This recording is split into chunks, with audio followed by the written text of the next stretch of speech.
atau enggak bagian developer itu belum terisi rata ya, karena dari pihak seller itu mengosongkan tonernya, atau tidak hasil cetak geser, atau tidak berbayang. Itu kan istilahnya akibat-akibat dari ekspedisi ya, pengiriman, dan itu memang di luar dari ranah seller. Jadi itu biasanya saat mesin datang, mereka pastikan, mereka bantu. Setelah mesin semua sudah clear, sudah aman, biasanya mereka langsung lepas tangan. Jangankan, makanya saya bilang jangankan 30 hari ya kan, rata-rata kan mereka kan garansi 30 hari rata-rata ya, seperti itu, garansi 30 hari ya kan. Tapi kalau mesinnya normal, tidak ada masalah, biasanya 2-3 hari mereka sudah tidak bisa dihubungi, ataupun mungkin sudah slow respon. Assalamualaikum warahmatullahi wabarakatuh. Kembali lagi di channel saya. Jadi pada kesempatan kali ini saya berbagi informasi lagi mengenai mesin percetakan ya. Jadi ini lagi seputar mesin percetakan yang kita bahas. Namun ini saya naikkan yang dari grup percetakan ya. Jadi bagi kalian yang baru menemukan channel saya, terus kalian ada punya pertanyaan tentang mesin percetakan, atau mungkin perlengkapan percetakan, bahan-bahan percetakan ya, atau mungkin mesin-mesinnya, mesin fotokopi, printer, kalian bisa share-share sharing di grup percetakan ya. Di ini grup percetakannya itu nanti saya taruh di deskripsi, nanti ada linknya. Jadi percetakan grupnya seperti ini, nanti saya lampirkan aja di sini ya. Oke. Jadi sebelum masuk ke pembahasan pokok, jadi saya mau menjelaskan ya. Jadi ini meskipun saya sudah sering menjelaskan, tapi saya ulangi lagi ya. Jadi channel ini saya bangun ya, itu bertujuan untuk mengedukasi ya, memberikan pengetahuan kepada rekan-rekan sekalian yang memang ya sedang bergelut di usaha fotokopi maupun di usaha percetakan ya, dan masih tahap pemula ya, dengan budget pas-pasan, terus SDM yang pas-pasan juga, skill yang pas-pasan ya. Ini saya membuat channel ini tujuannya mengedukasi orang-orang yang seperti itu ya. Nah, di sini saya sama sekali tidak di-endorse sama pihak manapun untuk mesin-mesin percetakan. Jadi link-link yang saya berikan itu hanya link yang biasanya saya belanja di situ ya, yang memang trusted, yang terpercaya. Dan juga kalau misalkan mesin-mesin yang saya taruh linknya atau saya sebar linknya di di grup, itu hanya sebagai bahan atau istilahnya buat referensi aja. Jadi buat rekan-rekan atau saudara-saudara sekalian yang memang kalian ini seller atau sales, apalagi sales mesin ya, nggak usah kalian masuk di grup ini ya, nggak usah kalian masuk di grup saya dengan niatan mau menjual mesin-mesin kalian ya. Jadi saya nggak sangat tidak setuju, karena memang grup ini saya bangun itu memang untuk mengedukasi teman-teman atau rekan-rekan ya, yang minim sekali informasi tentang mesin-mesin ya. Karena tidak sedikit dari rekan-rekan yang bergabung di grup ini, mereka ya merasa kecewa ya, telah membeli mesin ternyata ya mesinnya zonk, dalam arti mereka minim tentang pengetahuan. Ada juga mesinnya busuk ya. Jadi ya saya minta maaf untuk kalian-kalian yang memang kalian ini istilahnya penjual ya. Jadi saya mohon untuk tidak menjual mesin kalian di grup saya. Jadi itu yang pertama. Yang kedua, jika kalian ingin punya teman, ingin punya relasi, dan ingin bertukar pikiran, silahkan ya, kalian masuk. Tapi kalau niat kalian untuk menjatuhkan satu produk dan ingin menjual mesin kalian di grup saya atau di komunitas saya, saya minta maaf dan saya mohon untuk kalian tidak bergabung di komunitas saya. Oke, jadi rekan-rekan sekalian ya yang punya kendala di mesin ya, atau mungkin punya kendala ingin membuat percetakan ya, terus terbatas masalah SDM atau skill atau pengetahuan tentang mesin. Nah, di sini saya akan memberitahukan ke kalian atau mengedukasikan ke kalian. Karena memang saya secara pribadi sendiri ya, sejak 2016 membuka usaha memang minim informasi, minim apapun segala sesuatu yang mengenai mesin, apa semua itu saya belajar secara otodidak. Gitu, secara otodidak. Nah, channel ini saya bangun atau komunitas ini saya bangun itu tujuannya apa? Supaya kalian merasa ya terbantu, ada wadah untuk sharing, ada wadah untuk bertukar pikiran ya, ada wadah untuk istilahnya mencari jalan keluar dari permasalahan kalian tentang mesin-mesin itu sendiri, mesin-mesin percetakan. Jadi seperti itu. Karena tidak menutup kemungkinan ya kalian membeli mesin karena teriming-imingi oleh yang namanya sales. Karena kita membeli mesin dengan minim yang namanya pengalaman, pengetahuan ya tentang mesin-mesin itu, apalagi penggunaan. Tentu kita masih belum ada istilahnya jam terbang untuk mesin-mesin itu. Jadi kita tergolong awam. Nah, biasanya kan kita awam terus kita takut ya, mungkin karena mesin itu harganya mahal ya, mau tidak mau kita apa-apa teknisi, ujung-ujungnya kita juga jadi sapi perah teknisi. Padahal keuntungan tidak seberapa, tapi uang habis untuk membayar teknisi. Kan biasanya seperti itu. Ini saya bicara fakta karena memang saya mengalami hal itu. Jadi seperti itu. Jadi saya buat grup ini memang tujuannya supaya mengedukasi rekan-rekan sekalian, supaya dalam menjalankan usaha seminimal mungkin kalian paham tentang mesin kalian dan minimal kalian bisa merawat mesin itu. Intinya tuh itu ya, supaya kalian juga bisa profit ya, bisa profit lebih banyak, bisa menginvestasikan uang kalian yang tadinya mungkin untuk bayar orang untuk servis atau maintenance, bisa kalian putar untuk bisnis kalian, mungkin seperti itu. Oke. Jadi ini kita bahas sekarang tentang, mungkin ada di grup ini ya. Ini di grup ini kan banyak yang menanyakan, ini antara mesin percetakan ini ya, untuk cetakan khusus ya, terlebih itu untuk kecetakan khusus. Ini banyak yang bingung ya. Banyak yang bingung antara mesin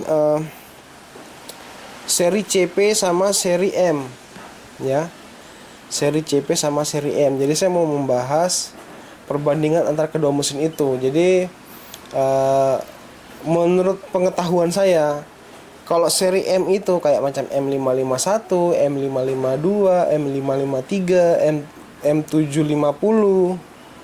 Jadi seri M ini itu lebih ke produktivitas. Jadi biasanya mesinnya itu kecepatannya lebih di atas dibandingkan mesin seri CP ya.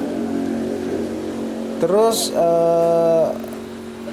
kecepatannya lebih di atas, terus kualitas warnanya juga biasanya lebih baik dibandingkan dengan seri CP. Jadi seperti itu. Itu sepengetahuan saya, makanya saya secara pribadi saya lebih memilih seri M ketimbang CP. Gitu ya rekan-rekan. Nah, adapun mesin ini, mesin LaserJet HP ini saya bahas dari brand HP. Jadi mesin ini itu untuk ketebalan kertas dari pabrik atau standar pabriknya itu di 220 GSM. Itu maksimal ketebalannya. Ya, maksimal ketebalannya. Nah, tapi fakta di lapangan yang dan selalu saya lakukan, saya mencetak di ketebalan 260 ya. Dan itu alhamdulillah masih bisa. Jadi sejauh ini masih bisa gitu. Jadi istilahnya kita percetakan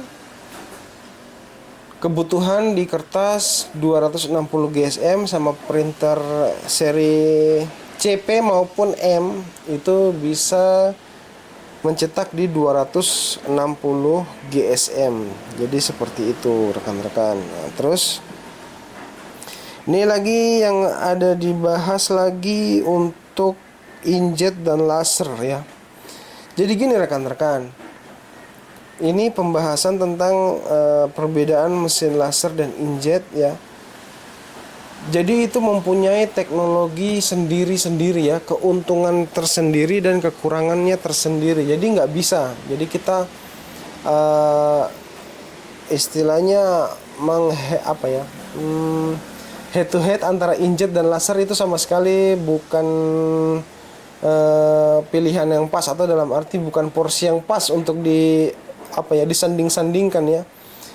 Karena memang antara inkjet dan laser ini punya segmen pasar, terus punya kebutuhan cetak yang berbeda ya, tidak bisa kita samakan ya. Contohnya ya dari segi cetakan saja ya.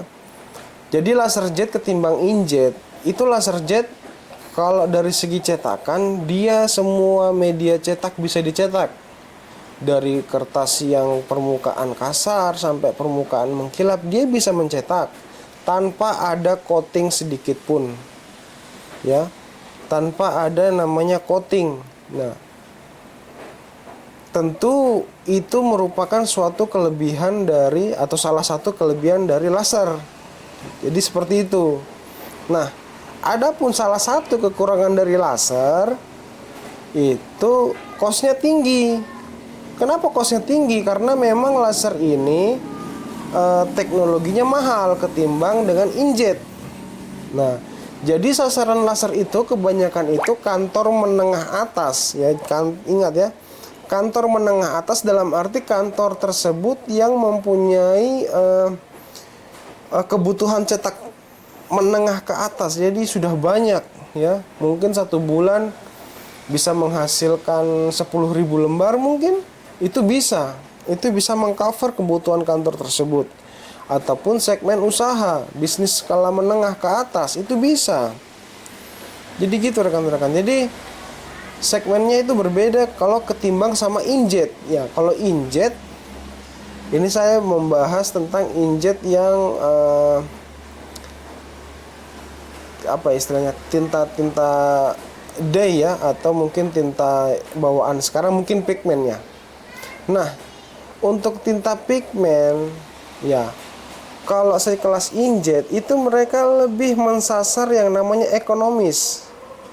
Sekali lagi ekonomis. Pada dasarnya inkjet itu menyasar segmen pasar yang ekonomis. Contohnya untuk kebutuhan pelajar atau kebutuhan skala menengah ke bawah. Jadi kecetakan yang bisa dibilang tidak begitu terlalu banyak, tapi fleksibel dengan harga yang murah, dengan harga unit printer yang jauh lebih terjangkau ketimbang laser. Ya. Jadi banyak kita temui itu inkjet ya. Printer inkjet dengan harga di 1 jutaan mungkin sudah ketemu kita dapat inkjet dengan harga 1 juta ya. Apalagi yang hitam putih yang bahan dasar tintanya itu tinta pigmen ya, itu sudah dapat di angka segitu ya. Nah, jadi segmennya itu berbeda. Jadi nggak bisa ibarat kita membanding-bandingkan antara inkjet dan laser. Jadi itu sangat nggak setara lah gitu. Nah, terus ini ada yang menanyakan lagi di grup tentang perawatan mesin laser. Nah, tapi ini saya bahas tentang keduanya, antara inkjet dan laser. Jadi begini rekan-rekan, inkjet dan laser itu tentu punya segmen kebutuhan yang berbeda ya. Yang saya tadi awal bilang bahwa inkjet itu lebih ke sasaran ekonomis ya, karena minim minim yang namanya perawatan, habis itu tintanya murah, habis itu pokoknya lebih ekonomis, lebih praktis ya, itu inkjet. Jadi seperti itu. Nah, dibandingkan dengan laser. Nah, laser ini butuh perawatan khusus. Jadi beda sama inkjet. Kalau laser itu dia punya spare part atau bahan pakai itu punya masa waktu tertentu. Jadi contohnya katrik ya. Katrik itu di sekian ribu lembar itu pasti harus ada yang namanya penggantian drum mungkin, atau wiper blade mungkin, atau PCR mungkin ya, roll PCR, atau mungkin pengisian merefill tinta, penggantian chip, itu mesti itu ada. Perawatan itu tetap ada. Nah, hasil atau sampah yang dihasilkan dari bahan pakai laser jet juga banyak ya. Seperti wiper, seperti drum ya, chip itu sendiri ya. Belum lagi nanti kalau printer itu ada punya pembuangan serbuk tinta atau serbuk toner. Nah, itu ada. Jadi seperti itu. Jadi kalau kalian ngejar perawatan untuk mencari mesin percetakan, tentu saya menyarankan kalian ambil ke inkjet ketimbang laser jet gitu. Karena inkjet sendiri ya saya sudah bilang lebih minim perawatan, harga spare partnya juga jauh lebih murah ya. Bahkan mungkin inkjet ini dari nol counter ya, dari pabrik, dari nol itu mungkin sampai di 20-25 ribu itu baru ada yang namanya penggantian karet roller. Nah itu spare partnya bisa dibilang minim sekali penggantian. Paling yang hanya diisi ya tinta itu sendiri. Itu kalau inkjet. Tapi kalau laser nggak bisa begitu rekan-rekan. Dia butuh yang namanya pengisian toner kembali. Nah, itu kalau yang sudah direfill, sudah sudah dimodif, rekondisi ya. Kalau kita pengusaha itu biasanya kita cari yang refill ya. Kita refill maksimal per 3.000 lah kita refill. Biasanya sih nggak sampai 3.000. Apalagi kalau untuk mencetak cetakan yang ngeblok atau full color, itu biasanya nggak sampai 3.000. Dan itu kita harus merefill ya. Merefill cartridge-nya, mengecek drumnya, spare part yang ada di dalam cartridge kita ngecek ya. Atau mungkin sudah jangka waktu cetakan tertentu harus diganti, kita ganti ya.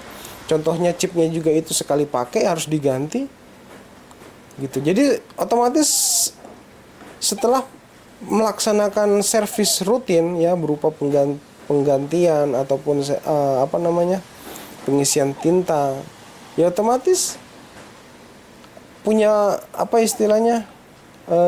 cost yang lebih tinggi. Karena ya kalian tahu lah, drumnya aja saat kita penggantian sudah berapa ya kan.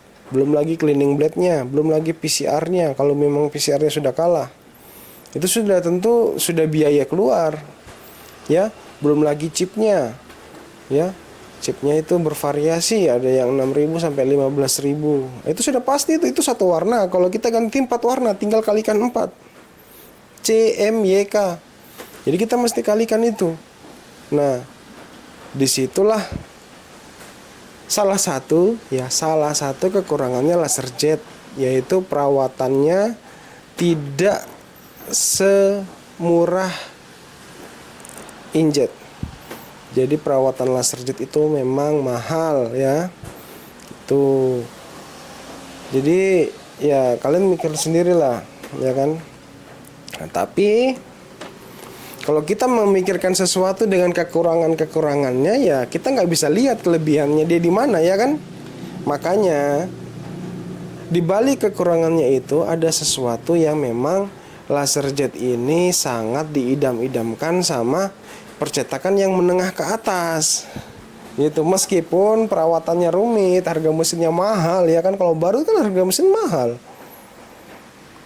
Nah, rekan-rekan harus pahami loh. Kok mahal tapi kok laku? Nah, pasti ada sesuatu. Nah, di situ. Jadi ada hal-hal di mana printer inkjet tidak bisa mengejar dari printer laserjet, meskipun saat ini teknologi dari inkjet sudah mengembangkan jenis-jenis tinta khusus yang memang untuk mencetak bahan-bahan kertas yang mana dulunya tidak bisa dicetak menggunakan printer inkjet, ya kan, yang hanya bisa dicetak menggunakan laserjet. Nah, namun akhir-akhir ini kan sudah ada pengembangan teknologi yang mana inkjet ini mengejar, ya, atau mengembangkan teknologi yang mana bisa mencetak bahan-bahan yang bisa dicetak, yang hanya bisa dicetak oleh laserjet. Jadi seperti itu. Ya. Jadi mudah-mudahan kalian pahamlah dengan penjelasan saya ya. Meskipun sedikit terbata-bata. Oke, kita lanjut lagi cek apa yang ada di grup.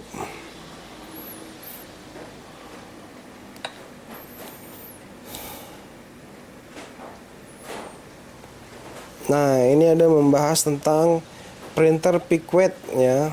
Piquet bersandingan dengan laserjet. Piquet ini kan inkjet kan, bersandingan dengan laserjet. Jadi begini ya rekan-rekan. Tentu teknologi apa ya? Saat ini kita kayak macam membuat suatu produk, contohlah buku ya. Tentu kalau kita mau menekan cost, tentu di situ ada beberapa keterlibatan teknologi untuk menghasilkan sebuah buku. Ya di antaranya ya pencampuran teknologi itu. Contoh inkjet kita biar hemat kita cetak isi buku tersebut menggunakan printer inkjet gitu. Adapun untuk sampulnya biar terlihat eksklusif mewah ya, kita menggunakan cetakan atau mesin cetak dari mesin laserjet. Jadi biasanya seperti itu perpaduan teknologi atau kolaborasi teknologi lah. Jadi seperti itu. Jadi pemikiran yang pas itu ya seperti itu. Jadi bukan mematikan suatu produk entah itu laserjet ataupun inkjet, mematikan salah satu untuk menonjolkan salah satu produk atau mesin. Tapi kita gimana caranya supaya dua produk ini bisa disandingkan dengan bisa menekan cost ya,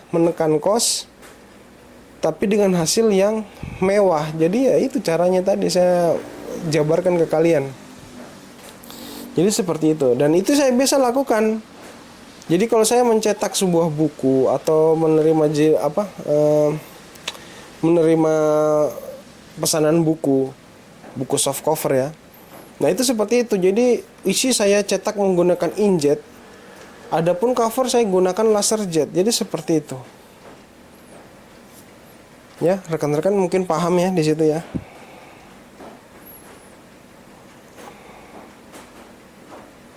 Nah sekali lagi yang terakhir ya, mungkin saya minta maaf ya buat kalian-kalian ya yang baru menemukan channel saya dan kalian seller atau penjual mesin dan kalian ingin bergabung terus ingin menjual produk kalian dalam grup saya atau komunitas saya mohon maaf ya.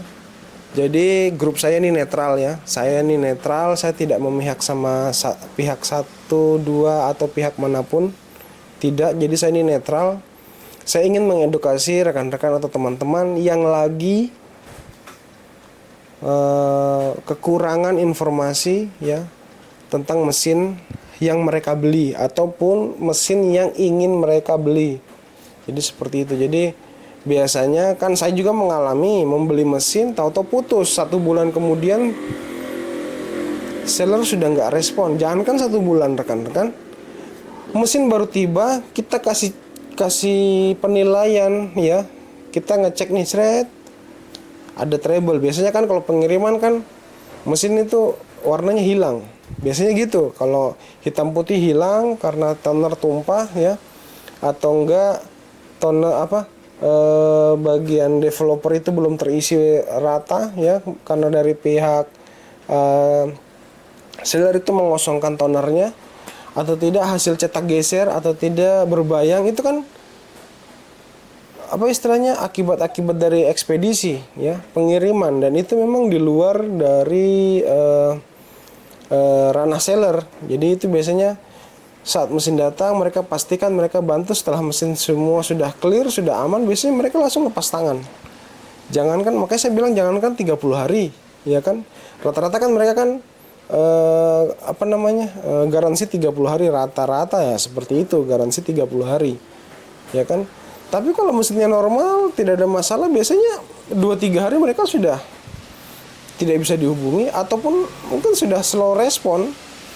Kita ngechat hari ini nanti dibalasnya minggu depan. Itu biasa kayak gitu. Jadi yang dirugikan ya seller buyer-buyer ini ya, user-user yang para pembeli mesin yang berharap bisa dapat ilmu pengetahuan tambahan dari mesin ini biar mesin ini bisa dipakai untuk mencari cuan, mencari uang. Namun kenyataannya baru dibeli sudah slow respon, itu kan sangat-sangat merugikan dari pihak buyer atau pembeli atau pengguna mesin. Nah, kalau pihak seller kan tidak mempermasalahkan itu. Nah, makanya grup ini saya buat ya, supaya teman-teman sekalian yang kurang informasi atau kurang tidak ada tempat untuk bertanya tentang keluhan mesin-mesin yang sudah kalian beli, ataupun kalian ingin mencari informasi tentang mesin, ya bisa ditanyakan di grup saya atau di komunitas WA saya, ataupun kalian bisa menanyakan di kolom komentar di setiap video saya. Jadi seperti itu rekan-rekan. Oke, mungkin sekian video kali ini, mudah-mudahan bermanfaat buat kita semua. Jangan lupa kalian share video saya biar bisa jauh bermanfaat lagi buat orang lain. Tentunya kalau bermanfaat, kita bisa mendapatkan hikmah pahalanya ya, bisa mendapatkan jariahnya. Oke, demikian video kali ini. Salam sukses buat kita semua. Majukan UMKM Indonesia. Wassalamualaikum warahmatullahi wabarakatuh.